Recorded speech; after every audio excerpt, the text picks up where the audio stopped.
교회 직무는 무엇인가? 교회 직무, 또 사역, 또 우리 직분. 그 직분이라는 것이 무엇인가? 우리가 지금 직분자 교육을 하고 있고, 또 교회 생활하면서 집사요, 장로요, 권사요, 뭐 교사요, 많은 직책으로 우리가 헌신하고 봉사를 하고 있습니다만, 이 직무라는 것이 무엇인가? 그리고 이 교회에 있어서 직무를 위해 가장 중요한 것은 무엇인가? 그것에 대해서 오늘 한번 예, 오프닝하는 그 퀘스천을 먼저 던지면서 그 생각을 꼭 킵하면서 한번 따라가 보면 좋겠습니다. 어, 제가 오늘 또 사실은 이 한스킹의 이 교회란 이 책을 좀 주제로 이걸 텍스트로 보이나요? 예, 이걸 가지고 지금 하고 있는데 굉장히 두꺼운 책이에요. 근데 이거를 다 할 수 없고 여기 나오는 중요한 내용들만 함께 나누고 있는데요. 이 책에 보니까 이런 얘기가 있어요. 좀 어렵지만, 어려운 말 쓴도 아니죠. 직무 없는 기독교인도 기독교인이며 교회의 지체이지만 중요한 얘기입니다. 신앙 없는 직무 담당자는 기독교인이 아니고 교회의 일원도 아니라는 거예요. 맞는 말이지만 우리는 사실 이거를 너무 이렇게 모른 척 살아온 건 아닌가라는 생각도 들어봅니다. 사실 직무, 직책, 귀한 어떤 직무, 어떤 뭐 사역을 안 할 수도 있겠지만 그래도 기독교인이에요. 하지만 신앙이 없이 하는 그런 직무, 직책, 사역 그건 기독교인이 아니라는 거예요. 예. 굉장히 그리고 교회의 일원도 아니다라고 이 한스킹은 얘기하고 있습니다.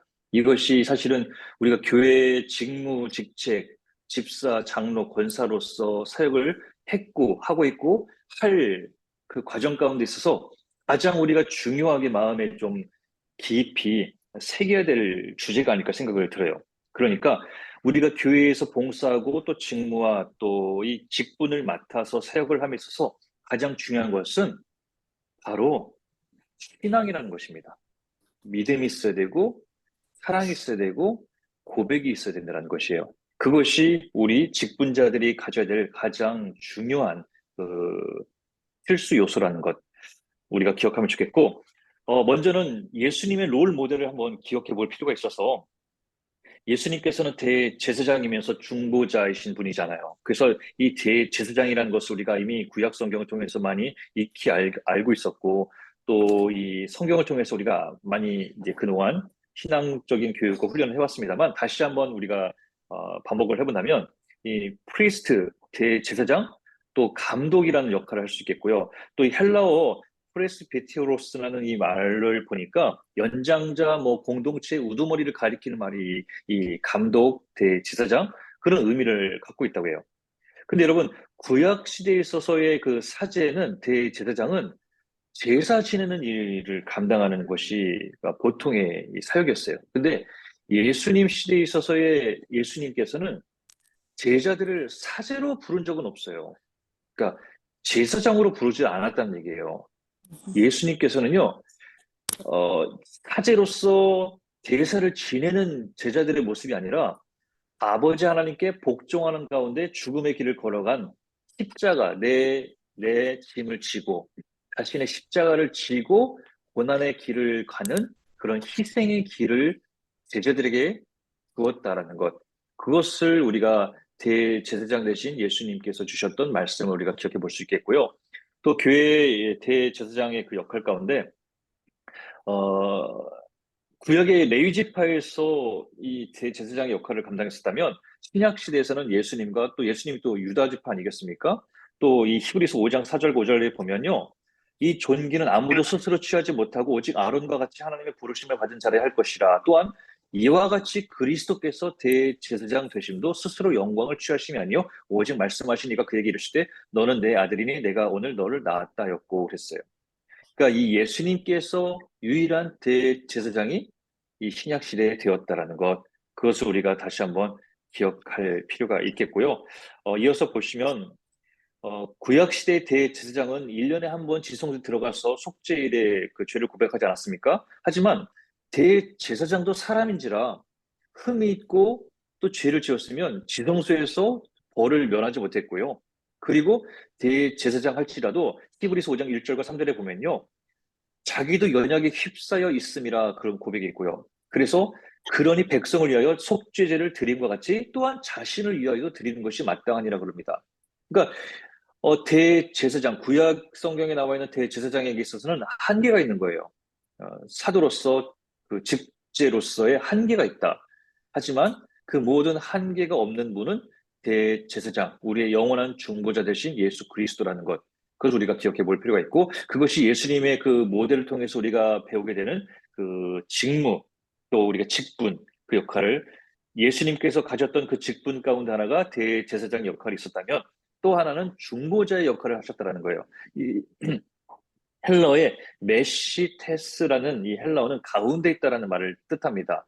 이 중보자라는 말은요, 말 그대로 화해를 목적으로 중간에서 그 역할을 조정하는 거예요. 인간과 하나님 사이에 그 뭐랄까 브릿지 역할을 한 것이 십자가에 죽으신 예수 그리스도 아니겠어요? 휘장을 찢어 주셨던 하나님의 은혜, 예수 그리스도께서 십자가에서 죽으심으로 말미암아 인간과 하나님의 그 단절이 다시 예수님으로 인해서 화합되고 엮어지고 또 통하는 그런 길이 열렸다는 것. 그래서 예수님은 우리의 영원한 중보자 되신다는 것. 그것이 예수님께서 우리에게 보여주셨던 그 직분의 직제와 그 역할 가운데 하나가 있다는 것이죠. 이것이 우리가 그 직분자 교육을 받으면서 예수님의 그 모습을 통해서 우리가 예수님은 이런 대제사장의 역할과 또 중보자 역할을 감당하셨구나. 그런 것을 우리가 생각해 볼 수가 있겠죠. 디모데전서 2장 5절에 보면 하나님은 한 분이시요 또 하나님과 사람 사이의 중보자도 한 분이시니 곧 사람이신 그리스도 예수라 그래요. 중보자는 오직 한 분, 예수 그리스도라는 것. 그 외에 다른 길이 없다라는 것. 오직 인간과 하나님의 그 단절을 묶어주고 화해시켜주고 연합시켜 주실 분은 중보자 유일한 예수 그리스도뿐이라는 것. 그것을 우리가 직분자 교육을 하면서 다시 한번 리마인드 했으면 좋겠어요. 그리고 우리는 또한 예수님을 믿고 하나님의 백성 된 우리들은 만인 제사장이라는 얘기를 아마 들어보셨을 거예요. 모든 기독교인들은 왕적인 사직을 갖고 있다는 것이에요. 예수님께서 대제사장과 중보자 역할을 감당했더라면 마찬가지로 그 모습을 본받은 제자된 우리들, 모든 신앙인들, 기독교인들 역시도 그 만인 사제 역할을 감당하고 있다. 왜냐하면 교회는 하나님의 백성이고요. 그렇기 때문에 이 교회 내에 이 공동체 안에서 어떤 계급과 계층은 이 중요하지도 않고 구분 지을 수도 없고 아무 의미가 없는 거예요.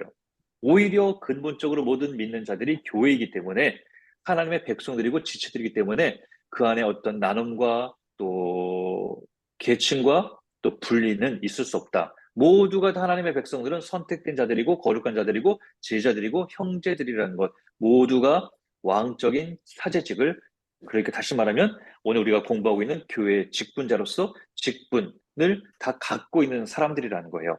그것을 우리가 다시 한번 가졌으면 좋겠고, 물론 뭐 특별한 몇몇 지체가 아닌 모두가 다 중요합니다. 그들은 그리스도의 몸이다. 서로 협력하고 봉사해야 된다. 우리가 이미 제가 몇 주 전에 교회 설교 때 했던 말씀 내용이기도 해요. 출애굽기 19장 6절에 보면 너희가 내게 대하여 제사장 나라가 되며 거룩한 백성이 되리라 말씀하셨어요. 또 내가 거룩하니 너희도 거룩해야 된다. 그런 말씀도 주셨죠. 그러니까 우리는 사제로서 또 우리가 만인 그 제사장의 그 역할을 감당하는 하나님의 자녀들로서 예수님께서 보여주셨던 그 제사장의 역할과 또 중보자 역할을 우리가 감당해야 되는 그런 역할을 하나님의 자녀들로서 우리도 역시 갖고 있다. 그것을 본받을 책임이 우리 가운데 있다는 것을 기억해 볼 필요가 있겠습니다. 말씀 계속합니다만 예수님께서 죽으심으로 인해서 그 지성소의 휘장을 하나님과 인간 사이에 맡겼던 담을 그 분리, 단절, 분열 그것을 무너뜨렸던 거예요. 그래서 누구든지 사람이 대제사장을 통하지 않고서도 누구든지 예수 그리스도로 말미암아서 하나님께 나아갈 수 있는 것. 누구든지 예수 이름을 믿기만 하면 예수를 구주로 시인하고 고백하기만 하면 하나님께 나아갈 수 있는 그런 모든 길이 열렸다라는 것을 또 우리가 예수 그리스도를 통해서 우리가 받은 구원의 은혜라는 것을 기억해 볼 필요가 있습니다. 베드로전서 2장 5절에 보면 너희도 산돌같이 신령한 집으로 세워지고 예수 그리스도로 말미암아 하나님의 기쁘시게 받으실 신령한 제사를 드릴 거룩한 제사장이 될지니라. 이 성경적인 근거를 찾아볼 수 있고요. 또 로마서 12장 1절에 그러므로 형제들아 내가 하나님의 모든 자비하심으로 너희를 권하노니 너희 몸을 하나님이 기뻐하시는 거룩한 산 제물로 드리라. 이는 너희가 드릴 영적 예배니라 그래요. 당시의 대제사장이라든지 구약시대에 제사를 드리려면 짐승 제사를 드리지 않았습니까? 근데 예수님께서는 스스로 제물이 되셔서 우리의 모든 죄를 대신 지시고 십자가에 달려 희생하시고 돌아가셨기 때문에 우리는 더 이상 동물 제사를 드릴 이유는 없어요. 단번에 그 모든 죄를 사해 주셨기 때문에. 다만 이 로마서 12장 1절에서 말하고 있는 그 산 제물로 드리라는 것은요. 이 속죄의 제물이 아니라 구원과 감사, 우리를 은혜 가운데 주신 그거에 대한 감사와 찬양으로 이해를 해야 된다라고 이 한스킹은 이야기하고 있는 거예요. 그러니까 우리가 주일날 예배, 그러니까 지금 우리가 제사라는 것을 드리지 않고 그 제사 형식을 우리가 주일날 예수님이 부활하신 그날을 기념하면서 예배를 드리지 않습니까? 그때 우리는 우리가 드릴 수 있는 것은요, 우리가 뭐 내 자신을 뭐 이렇게 희생하는 그 의미로서 어떤 동물을 드리는 것이 아니라 말 그대로 우리가 하나님 앞에 드릴 수 있는 것은요, 오직 예배밖에 없다라는 거예요. 거듭 제가 뭐 설교든지 아마 다른 목사님들 통해서 얘기하시는 게 그거예요. 여러분, 우리가 많은 것을 배워서 지식으로 하나님께 드릴 수 있겠습니까? 아니면 여러분이 많은 뭐 부동산이라든지 재물을 많이 모아서 그 재물로 하나님께 드린다 한들 하나님께서 그걸 뭐 무슨 필요가 있고 그것으로 무엇을 할 수 있겠어요? 이사야서 선지자가 말했던 것이 그거예요. 그 기름진 것 더 이상 올릴 필요 없다. 너희 마음이 중요한데 그 마음이 없는 그런 가증한 그런 재물만 많이 바치는 것은 하나님께서 더 이상 귀하게 여기지 않는다라고 그렇게 경고하셨던 것처럼 우리가 인간이 하나님 앞에 드릴 수 있는 유일한 고백은 감사와 찬양, 바로 예배밖에 없다는 거예요. 그것이 우리가 할 수 있는 유일한 은혜에 대한 고백이라는 것이죠. 그런 것을 우리가 다시 한번 기억하며 우리가 예배의 모습을 다시 한번 생각해 보면 좋겠고요. 또 이 만인 사제직, 만인 제사장으로서 우리가 갖는 그 내용을 한 번씩 보면요. 말씀을 선포하는 그런 기능이, 그 내용이 우리 만인 제사 가운데 있다는 것입니다. 베드로전서 2장 9절에 보면 그러나 너희는 택하신 족속이요 왕 같은 제사장들이요 거룩한 나라요 그의 소유가 된 백성이니 이는 너희를 어두운 데서 불러내어 그의 기이한 빛에 들어가게 하신 이의 아름다운 덕을 선포하게 하려 하심이라 그럽니다. 제사장들로 우리를 만인 제사장으로 삼아주신 그 근본적인 이유, 우리들에게 귀한 직분을 주신 직무와 사제 역할을 감당하신 그 귀한 그 목적은 아름다운 덕, 하나님의 말씀을 선포하게 하려 하심이라는 것이에요. 그것을 우리가 늘 잊지 않아야 된다는 것이에요. 우리가 궁극적으로 우리가 직분을 받는 그 목적은 바로 하나님의 말씀을 선포하게 하려 하심이라. 그것을 우리가 기억하면 좋겠습니다. 또한 아까 하나님 예수님께서는 대제사장이면서 동시에 유일한 중보자라고 하셨잖아요. 마찬가지로 우리가 그 역할을 감당하는 작은 제자로서 할 수 있는 일이 뭐냐면 중보자의 역할이라는 것이에요. 믿는 자 모두가 중보자의 중재적 역할을 감당하게 되었어요. 모든 기독교인은 이 세계 앞에서 하나님의 증인이 되는 한, 하나님의 자녀로서 믿음으로 사는 한 하나님의 사자가 된다. 그 책에서 말하고 있고 또 빌립보서 2장 15절의 말씀처럼 이는 너희가 흠이 없고 순전하여 어그러지고 거스르는 세대 가운데서 하나님의 흠없는 자녀로 세상에서 그들 가운데 빛들로 나타내며 그럽니다. 이 세상 가운데 온전히 내가 그 안에서 믿음의 자녀로서 하나님의 증인된 사람으로서 이 흐트러지고 무너지고 황폐화된 이 세상 가운데 하나님과 그 관계를 회복시키는 그 중재자의 역할을 중보자로서 우리가 또한 역할을 감당해야 된다는 것이에요. 그것이 만인 사제직을 갖고 있는 우리들의 역할이라는 것을 기억할 필요가 있겠습니다. 또한 마찬가지래요. 그 자신의 삶을 가운데서도 우리 주신 그 귀한 소명, 말씀을 전파하고 또 복음을 증거하는 그 믿음의 소명의 본래의 목적을 우리 중보자의 기능에서 찾고 있겠습니다. 좀 더 구체적으로 이제 들어가다 보면 교회 내에서 우리가 하고 있는 이 봉사, 또 우리가 맡고 있는 이 집사, 장로, 권사, 이 직분, 이 직무에 대해서는 이 헬라어로는 디아코니아라는 단어를 쓰고 있습니다. 이 단어는 뭐 굳이 번역을 하면 봉사라는 단어를 우리가 사용할 수 있겠는데요. 근데 이 디아코니아라는 단어는요, 원래는 당시에는 식사할 때 시종 들거나 또 그 식사를 준비하는 그런 역할의 모습이었어요.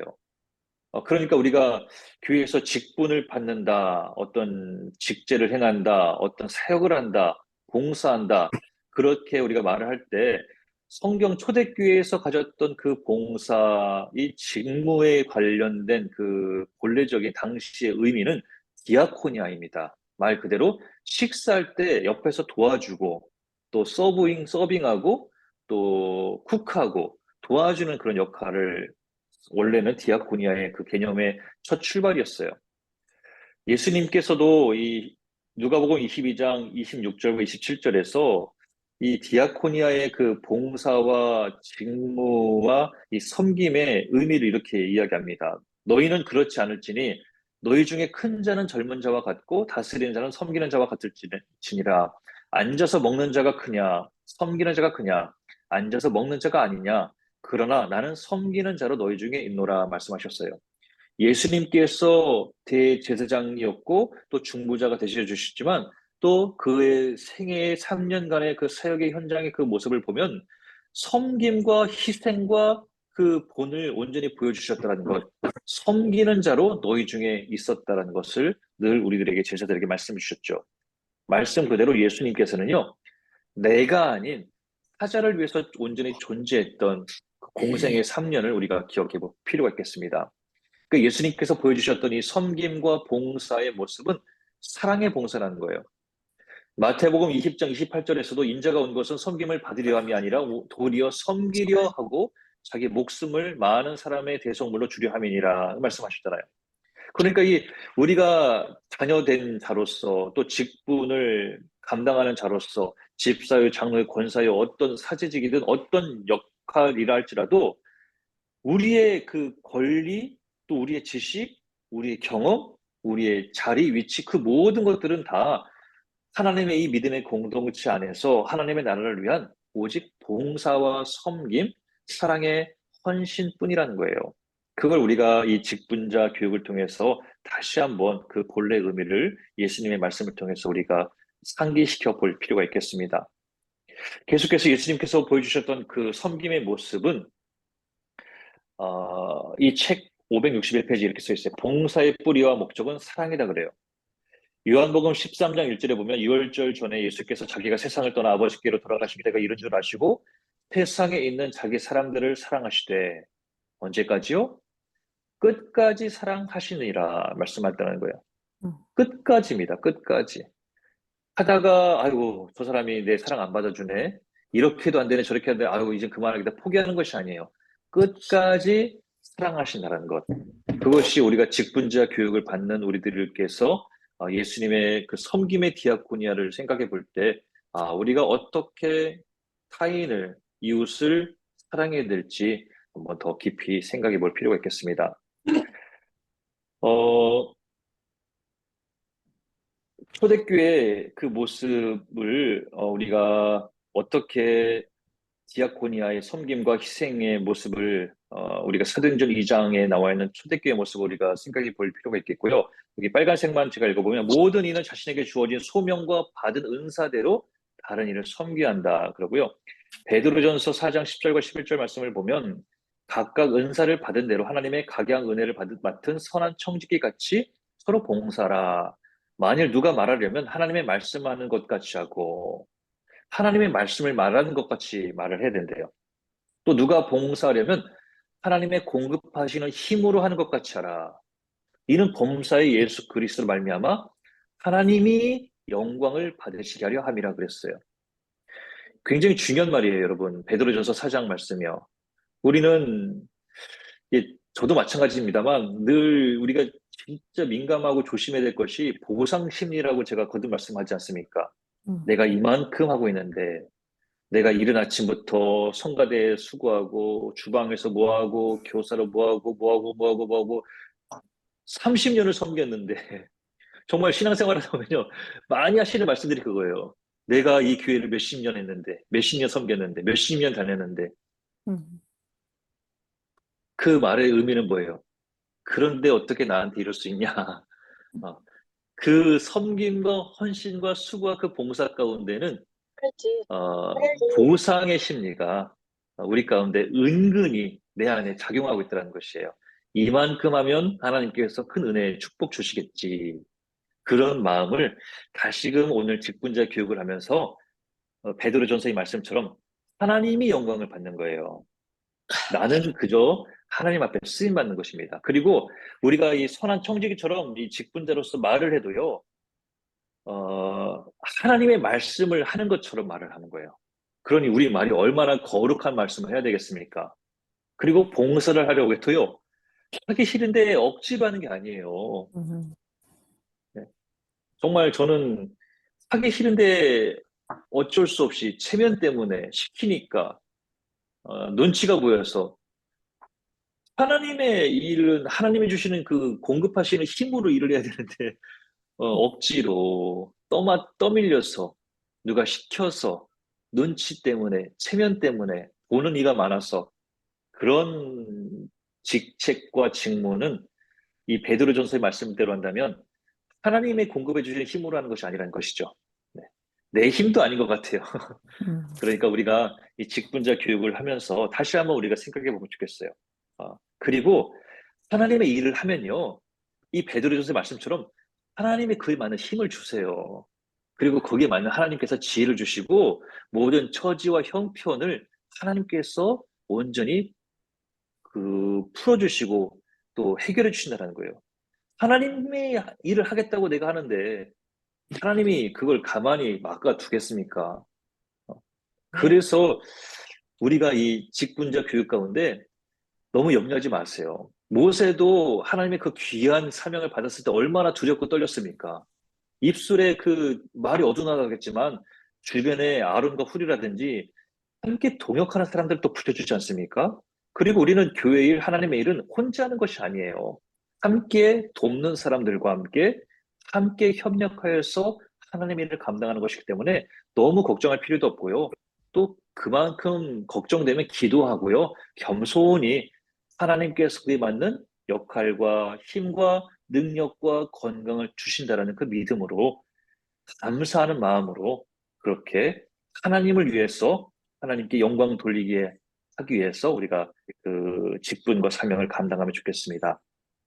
말 그대로 우리 교회 일을 하면서 은사를 주세요. 각각의 모든 맡겨진 그 역할과 또 그릇과 책임에 따라서 모두가 다 다른 각양각색의 은사를 주시는데 지난번 제가 설교 때도 얘기했지만 그 은사는 카리스마입니다. 하나님의 은혜를 받은 사람들이에요. 그리고 이 하나님께서 주신 그 은사는 오직 이 믿음의 공동체를 위해서 봉사 공동체를 부르는 거예요. 그 위에서. 하나님의 부르심에 전제하기 때문에 그래요. 음, 하나님은 교회 내의 카리스마, 이 은사는 오직 섬김과 희생과 봉사를 통해서만 의미를 갖는다라는 것을 기억할 수 있길 바랍니다. 여러분, 우리가 가끔, 야, 저 사람 카리스마 있어. 그 말 가운데, 야, 저 사람 혼자 독단적으로 힘있게 강하게 뭐 이끌어간다라는 표현을 생각하면서 저 사람 카리스마 있다고 얘기하지만 그것은 성경적인 카리스마의 의미가 아니에요. 예. 그 믿음의 공동체 안에서 그 은사를 그 부르심에 합당한 공동체를 위해서 섬기는 것, 쓰임받는 것, 그것이 온전한 카리스마의 모습이라는 것을 우리가 기억할 필요가 있겠다. 다시 말씀을 드리겠습니다. 어, 우리가 교회의 각양각색의 은사, 카리스마를 받았습니다.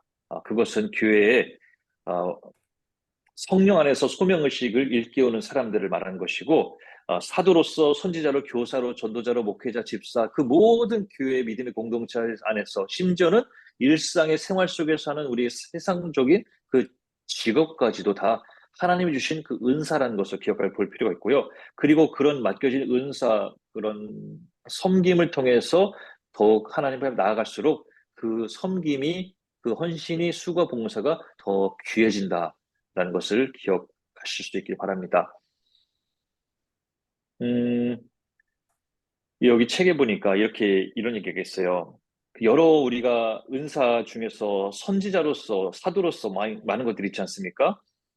근데 이 선지자는요, 우리가 뭐, 저 사람 막 선지자 같다. 어떤 예언을 하고, 또 환상을 보고, 환청을 보고, 무슨 소리를 듣고, 그런 것을 통해서 선지자라 얘기하는데, 하나님은 그 막연한 것이 아니라요, 교회와 미래의 하나님의 뜻을 관철시키는 데 쓰임받는 그런 목소리를 하나님께서 말씀하시는 거예요. 그리고 그런 사람들은 내 개인적인 교회에 선택되는 것이 아니라 성령님의 인도하심과 성령님의 부르심을 받는 분이라는 것을 이 선지자, 온전한 선지자의 모습을 우리가 기억해 볼 필요가 있어요.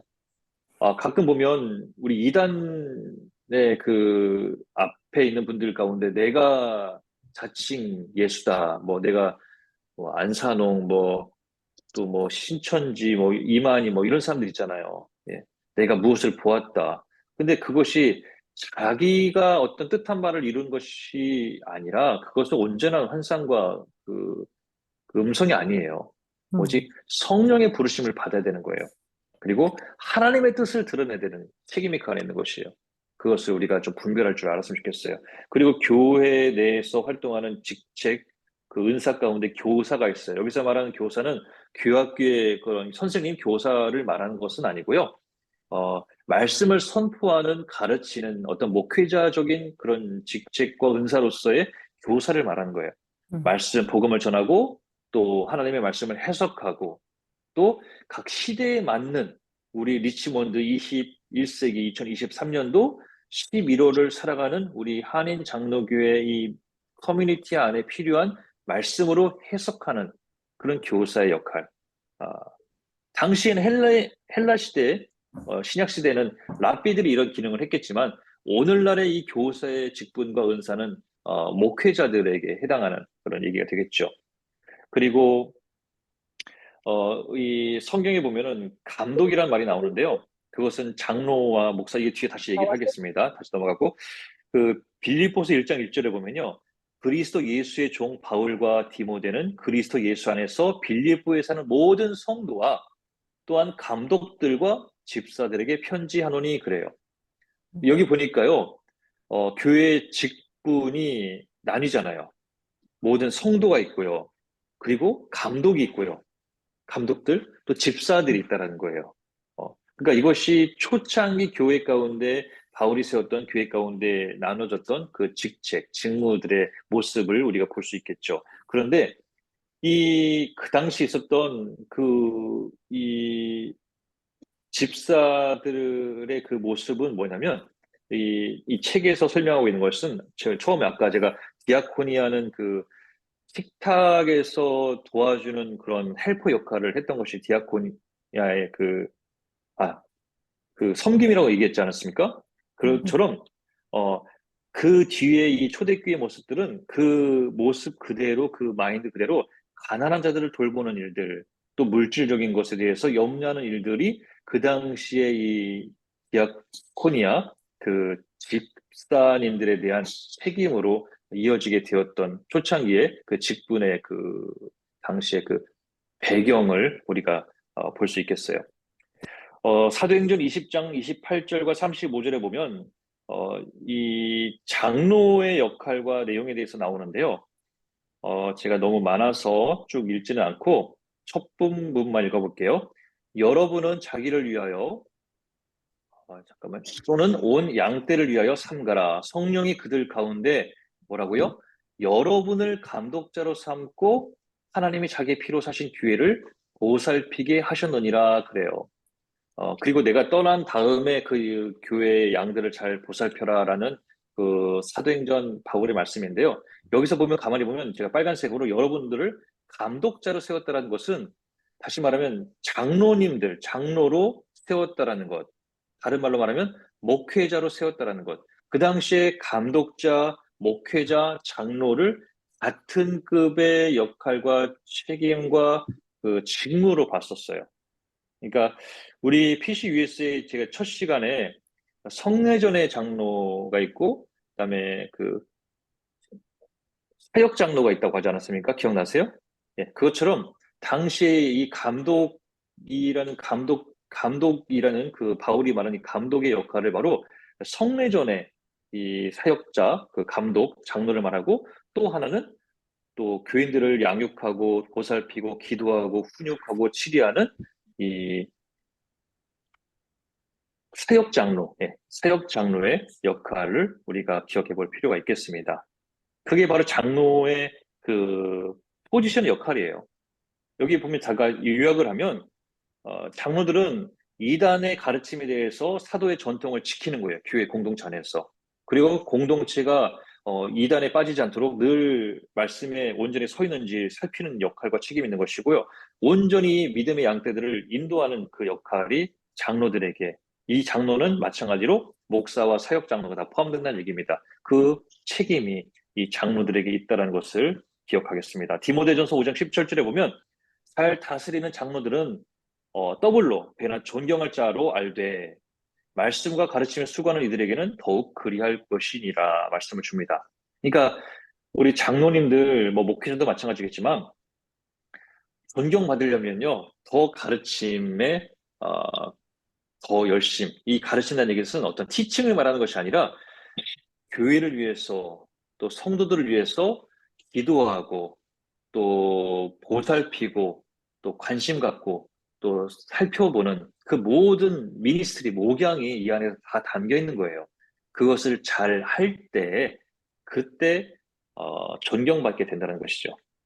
장로의 기능이 관리자 역할과 말씀을 전하고 가르치는 일로 당시에 기록되고 있다. 이 말씀을 다시 한번 확인했습니다.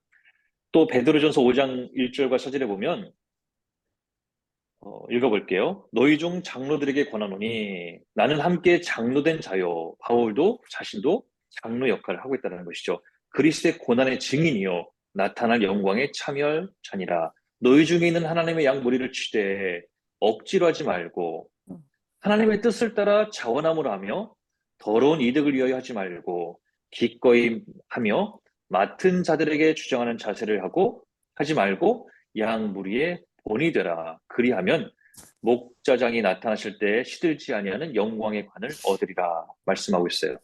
그러니까 우리 목회자도 마찬가지고 또 리더된 분들도 이 말씀을 좀 깊이 새겼으면 좋겠습니다. 여기 보면은 억지로 하지 말래요. 양무리를 치되 가끔 보면은 그 내가 이런 참 표현이 죄송해요. 제가 그러니까 어떤 교회가 그래요. 나는 교회 3, 40년 다녔는데 내 친구들은 다 장로 됐는데 왜 나는 장로 안 됩니까? 어, 뭐 그런 분이 있었어요. 그래서 정말 창피하다. 그 친구들 모임에 끼면 다 장로인데 나만 아니라 그런 그런 분들이 있고 심지어는 그 남편 스스로는 장로 시켜달라 말을 못하니까 그 아내 되신 권사님이 담임 목사한테 막 따지고 왜 우리 남편은 혼자 장로가 못 됩니까? 막 이런 식으로 막 진짜 많이 힘들게 하는 경우도 있었어요. 근데 물론 장로님으로서 귀한 직분을 감당하는 거 굉장히 소중하고 중요한 겁니다. 근데 체면 때문에 또 어느 정도 신앙이 연수가 되었으니까 그런 것이 아닌 것 같아요. 그러니까 장로가 된다는 얘기는 이 베드로전서에서 주시는 이 말씀처럼요. 억지로 하는 것이 아니라 정말 하나님의 뜻을 따라서 자원하는 거예요. 그리고 뭐 미국은 모르겠습니다만 한국의 어떤 대형 교회들을 보면요. 제가 굉장히 나쁜 사례들을 많이 봐서 죄송합니다만 어, 굉장히 교회 큰 대형 교회들은 사실은 그 이권이 많이 개입되어 있습니다. 예를 들면 교회 큰 교회예요. 대형 교회. 뭐 메가처치 말하면 교회 자판기 하나만 바꿔도요. 그 자판기 모든 그 수십 개가 들어오지 않습니까? 대형 교회 보면. 근데 거기에 막 이권이 들어가요. 그러니까 그 이득을 위해서 어떤 장로님의 사업체가 이제 그 일을 감당한다든지 뭐 교회 뭘 하나 방을 뭐 하나 바꾸면은 그 일을 하고 있는 어떤 장로님의 또 이제 입김이 들어와서 또 하게 되고 물론 이제 그런 교회는 뭐 극히 드물겠지만 근데 정말 이런 얘기 왜 있냐면 나는 간혹 있으니까 있으니까 근데 어 미국에서 그러더라고요 명함에 무슨 어느 교회 장로라고 명함을 주면은 조심하라고. 죄송해요. 제가 동남이지만 그런 우스갯소리 이야기를 막 듣다 보니까 너무 씁쓸해서 그래요. 음, 네, 씁쓸했어. 근데 제가 이렇게 말하지만 아마 여러분들 무슨 말 하는지 이해될 거예요. 아마 그런 경험을 하셨던 분들도 있었을 것이고, 예, 그래서 더 이상 얘기는 안 하겠습니다만, 이게 정말 하나님의 일을 하는 건데, 예, 우리는 너무 사람들의 의식, 눈치, 또 자기의 이 이권까지 개입된 그런 모습은 본이 되지 않는다라는 것입니다. 이 베드로전서의 말씀처럼 양의 무리의 본이 되어야 됩니다. 진짜 신실하고 겸손하고 또 내 자신을 죽이고 하나님의 의만 드러날 수 있는 그런 분이 우리 직분자들이 되면 좋겠다. 물론 지금도 그렇지만 더욱 깊이 깊어지는 그런 우리 친문 한인 장로교의 직분자들이 되면 좋겠다. 그런 생각을 다시 한번 생각하면서 당부를 드리게 됩니다. 그럴 때 시들지 아니하는 영광의 관을 얻으리라. 음, 그런 말씀을 다시 드리겠습니다. 중요하기 때문에 계속 반복해요. 감독과 장로의 칭호가 사실은 큰 차이는 없어요. 같이 쓰이는 말이에요. 예. 그 역할과 책임과 의미가 비슷했어요. 어느 때는 장로로, 어떨 때는 감독으로. 그 얘기는 다시 말씀드립니다만, 목회자와 또 교회의 모든 치리와 행정을 담당하는 어, 사역 장로를 해당되겠죠. 사도행전 20장 17절, 18절 말씀을 읽어보니까 바울이 밀레도에서 사람을 에베소로 보내어 교회의 장로들을 청하니 오매 그들에게 말하되 아시아에 들어온 첫날부터 지금까지 내가 항상 여러분 가운데 어떻게 행하였는지를 여러분도 아는 바니 그래요. 당시 사도행전에 보니까 에베소 교회도 장로들이 있었습니다. 또 아까는 보았듯이 감독들에게 주었잖아요. 그러니까 감독들에게 또 장로들에게 같은 말로 이제 쓰고 있어요. 그래서 같은 말이다. 그런데 초창기 초대교회는요, 이렇게 그 교회의 감독 또 장로는 다른 그 사역자들과는 달리 굉장히 지도자 역할을 감당했어요. 그러니까 반면에 집사로 직분을 받은 사람들은 그 참 사람이니까 거기도 그 리더들을 더 포커스가 맞춰지다 보니까 이 집사직을 감당하는 분들이 더 많은 일을 하고 더 귀한 일을 함에도 불구하고 존경받지 못하는 그런 모습들이 당시에도 있었던 것이죠. 그래서 왜냐하면 더 많이 헌신하고 수고하고 굳은 일 마다하지 않았기 때문에 그랬던 것 같아요. 참 인간의 심리는 그런 것 같아요. 이게 왠지 뭐 그 우리 화이트 칼라라고 하잖아요. 양복 입고 조금 뭐 이렇게 좀 그러고 있으면 왠지 굉장히 또 뭐 좀 더 있어 보이는 것처럼 우리가 대하고 좀 힘들고 또 좀 우리 표현이 그렇습니다만 좀 안 하려고 하는 일들을 하는 사람들에게 있어서는 더 조금 좀 폄하하는 그런 분위기가 있는 것 같아요. 당시에도 아마 그런 모습이 있었던 것 같아요. 근데 우리는 하나님 안에서의 모든 직분과 은사는 그런 것은 계급과 신분과 차이는 아무 의미가 없다라는 것. 그것을 우리가 다시 한번 기억했으면 좋겠고, 오히려 더 지도자로서는 더 굳은 일, 또 본이 되어야 되는 것을 우리가 다시 한번 기억하면 좋겠습니다. 어, 그때부터 아마 이 직분이라는 것이 계급화처럼 인식이 되었던 것 같아요. 음, 어느 정도 다니면 집사가 되고, 또 몇 년 다니면 또 권세가 되고, 또 장로가 되고, 그게 약간 그 레벨이 좀 필요한 그 계급이 올라가듯이 그 초창기도 그랬대요. 네. 네. 그렇지만 우리는 다시금 이런 교육을 통해서 그런 것이 아니다. 다시 한번 말씀을 드리며 강조를 하겠습니다. 신약 성서의 시대의 집사의 기능이 거의 정해지진 않았어요. 어떤 일을 해야 된다는 특별한 그런 역할은 없었지만, 아까 처음에 이게 디아코니아의 그 모습처럼 돕는 일들이었어요. 지도자들 따라서 구제하고 봉사하고 수고하고 하는 그 보좌하는 기능들, 또 가난한 자들을 구제 사역하는데, 사도행전에 보면은 그 구제 사역을 굉장히 열심히 하지 않습니까? 그 이방의 그 과부들과 고아들을 위해서. 그런데 솔선수범해서 일 최전선에서 수고했던 분들이 다 집사님들이었던 거예요. 어, 그러다가 시간이 흘러서 높은 책무, 또 물질적이나 영적으로 봉사하는 전반적인 일들을 또 맡게도 되었습니다. 어, 했단 말이고요. 그래서 제가 오늘 직분자 교육 네 번째 시간을 하면서, 어, 이게 본래 이 직분이 무엇인지, 예수님께서 보여주셨던 대제사장과 또 중보자의 역할이 무엇인지, 또 우리가 또 만인 제사장으로서 우리의 역할과 책임이 무엇인지, 또 초대교회 장로와 감독과 또 집사들의 역할과 모습이 무엇인지 그런 걸 한 번쯤 다시 리마인드하면서 우리가 지금 어떤 모습의 직분을 감당하고 있는지 한번 돌아보아야 되겠다라는 생각을 오늘 교육 시간을 통해서 원론적인 얘기를 다시 한번 생각해 봤던 것입니다. 그렇기에 이 결론적으로 말하면 교회 조직과 권한의 한계에 대한 모든 물음들은 교회 내의 모든 성도들이 성령의 인도함을 받는 영적 인간들이며 자신만의 은사와 소명, 봉사직을 갖고 있고 목회 봉사도 결코 홀로 하는 것이 아닌 서로를 위해 존재하고 또 존재해야 된다. 그 결론을 주고 있다는 것이에요. 가끔 보면 참 저도 답답하고 저도 한계도 있습니다만 이 협력하는 모습보다는 이 교일이라는 것이 참 어려운 게 뭐냐면요. 혼자 할 때는 일이 쉬울 때도 있어요. 근데 혼자 하면 금방 할 수도 있어요. 내가 그 일의 전문가이거나 내 그 일에 경험이 많으면 나 혼자 그냥 쑥 해버리면 끝날 때도 있어요. 하지만 교회 일이라는 것은 혼자 하는 일이 아니라는 것이에요. 묻고 상의하고 이야기 나누고 기도하고 그렇게 서로 협업하는 공동체가 그 교회의 온전한 그 직분들의 모습이란 것이에요. 한두 사람, 일 잘하는 사람이 중요한 게 아니에요.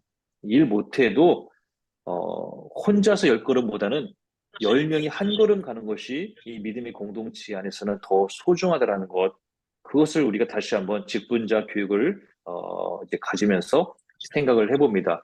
여러분 그 직분을 맡으면서 또 각각의 부서들이 있잖아요. 부서원들이 있고 또 위원장이 있고 또 목회자가 있고요. 다 이것이 있는 이유는 같이 이야기 나누고 같이 기도하고 같이 지혜를 모아 달라는 얘기예요. 그러니까 여러분, 우리가 직분을 맡고 또 맡게 될 때 혼자 하는 것이 아니라 끊임없이 함께 팀워크로서 봉사하고 또 서로를 위해서 지혜를 모으는 그런 일들을 좀 우리가 놓치면 안 되겠습니다. 어, 네.